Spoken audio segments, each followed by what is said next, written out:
You will never be able to convince me that God isn't a woman, because aside from like a handful of sea animals, the female of almost every single species is the one that gives birth or lays the eggs. So the idea of crediting a male figure with all of this creation, with the birth and the conception of the earth and everything that surrounds it, I don't know, it's just off to me. It doesn't feel right. But on a cultural and societal level, I also think that man washing all of these religious figures who are important takes away from the inherent value that women are born with, which is the value of creating life. Because you can say, oh, well, women are the ones who give birth, but then they can say, oh, well, a male god is the one who made everything, so they're the reason why you can even do that. I know this doesn't apply to every single religion, but in most major religions, they center some sort of male god with the creation of everything. But it's like men aren't the ones who are regularly creating life, and males aren't the ones who are regularly creating life. So I think that's also why religious people are on average less likely to believe in science or the scientific method, because it threatens their entire worldview to realize that.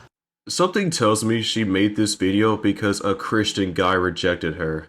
Anyways, let's get into this video, bruh. So first, you say God must be a woman because females give birth. That alone shows you don't understand the difference between biological reproduction and creation. God isn't an organism. God doesn't reproduce. God doesn't gestate. Calling God male or female isn't about anatomy. It's metaphorical language for relational roles. Classical theism says God transcends gender entirely. Then you argue that crediting creation to a male God somehow diminishes women? Like, what? It doesn't. Women don't need God to be female to have value, and ironically, your argument erases men's role in reproduction, while complaining religion erases women. But the worst part is the science take. You claim religious people hate science because biology threatens their worldview, and then you make an argument that literally contradicts basic biology. Creation isn't childbirth, and biology doesn't say females create life alone. It says reproduction is dual cause. That's basic science. So this entire argument just collapses. It's just emotionally charged, philosophically shallow, biologically inaccurate, and built on pure category error. God transcends sex. Creation isn't reproduction. Your argument wasn't even close.